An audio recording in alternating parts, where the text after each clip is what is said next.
Hello, everyone, and welcome to Lesson 7-2, the Korean War and McCarthyism. We're going to start today's lesson by looking at the Korean War. In World War II, the United States and the USSR, that stands for the Soviet Union, the United Soviet Socialist Republics, they both invaded the Korean Peninsula. The Soviet Union did this as a part of the Allies' war against the Axis powers. Japan had controlled Manchuria and the Korean Peninsula, and the Soviet army had invaded to occupy both.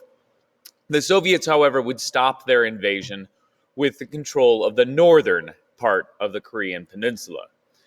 Once in control of North Korea, the Soviets established a communist government there. Now, the United States, in turn, supported a dictatorship in the southern part of the peninsula, creating South Korea. Now, this condition does not last. In 1950, about 5 years after the occupation of these two areas of the Korean Peninsula, the North Korean army invades South Korea. This is in an attempt to reunite the Korean Peninsula into a single nation, as it had been for centuries before the war. Early fighting favored the North Koreans. The North Koreans were doing well, they were on the offensive, they were winning. But President Truman saw Korea as a test of his Truman Doctrine, a test of his promise to stop the expansion of communism wherever it would try to go. And he encouraged the UN, the United Nations, to support a war against North Korea. The UN does become involved in this fight, and a U.S. general, the general who led American forces in the Pacific during World War II, takes control of the United Nations forces. The UN then pushes the North Korean out, and the army forces them all the way back to the border with China. In this map, we can see the initial advance of the North Korean army. This was the area that was still held by South Korea and the UN forces. But once MacArthur arrives and the counterattack is in full force, you can see that the South Koreans and the UN nearly take over the entire peninsula, with the North Korean forces pushed all the way back to the border with China. China, however, had just recently concluded its own civil war, and in 1949, the communists, led by Mao Zedong, were in charge of that great and powerful nation.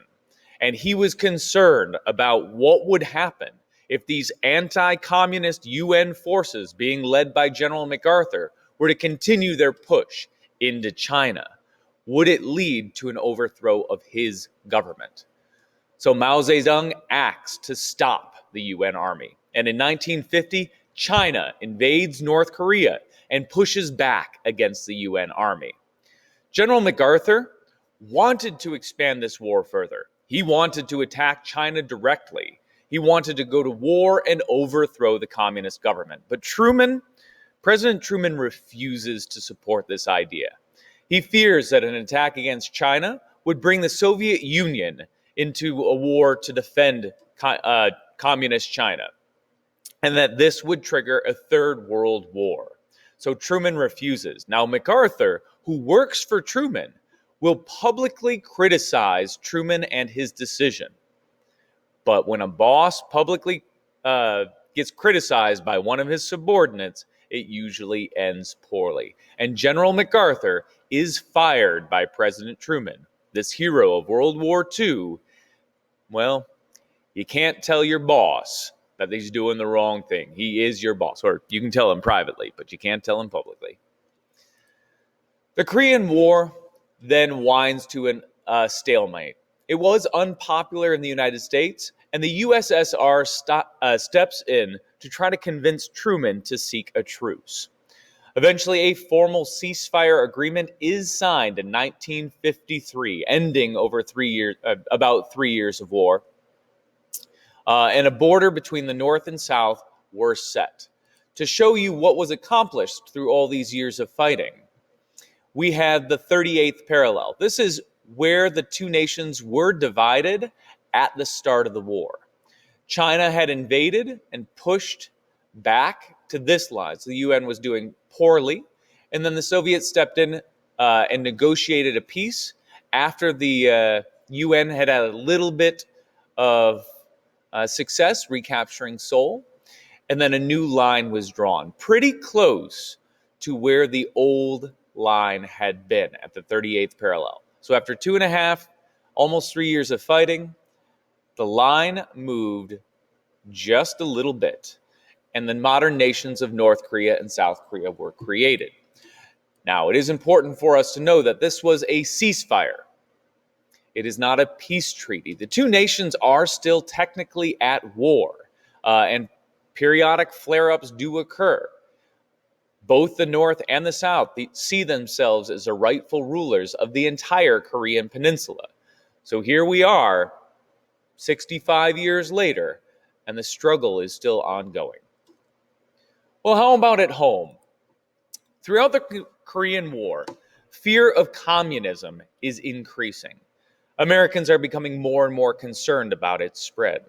And some within the American government are afraid that communism has already spread to the United States, and they begin to hunt for communists here at home. The Red Menace is real. Report all communists. The leader of this hunt was Senator Joseph McCarthy, this man right here. McCarthy's hunt for communists winds up accusing thousands of innocent people, people who either weren't communists or were communists, which it's legal to be a communist, but were not actively working against American interests. None of McCarthy's charges were ever proven. McCarthy uncovered exactly 0 communists who were trying to overthrow America. And this reckless search, this accusing of innocent people, has now become known as McCarthyism. And this phrase, McCarthyism, gets circulated even today when people refer to the reckless search for enemies that may not exist. Now, President Eisenhower gets elected in 1952. You may remember Eisenhower as the leader of the American forces in World War II in Europe.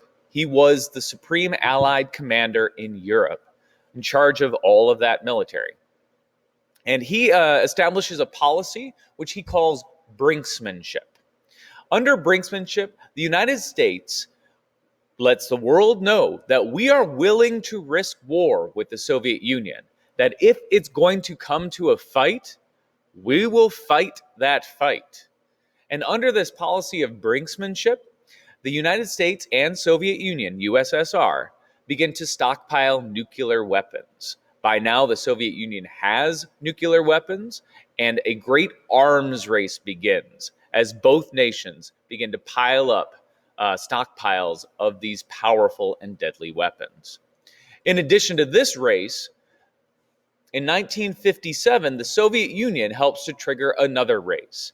In 1957, they triggered the space race by sending the world's first satellite, Sputnik, this guy right here, up into space. Now, Sputnik wasn't capable of doing much, just orbited the Earth for a little while, sending a little signal back to let the Soviets know that it was alive and well, orbiting the Earth.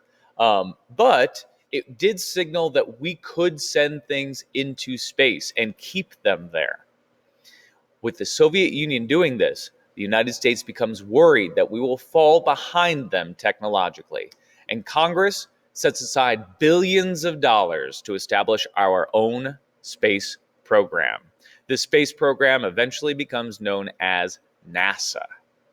All right, well, that is all for today, where we focused our lesson on the Korean War, start to finish, and on McCarthyism and brinksmanship. I hope that you learned today and that you enjoyed this lesson, and I will see you next time. Farewell.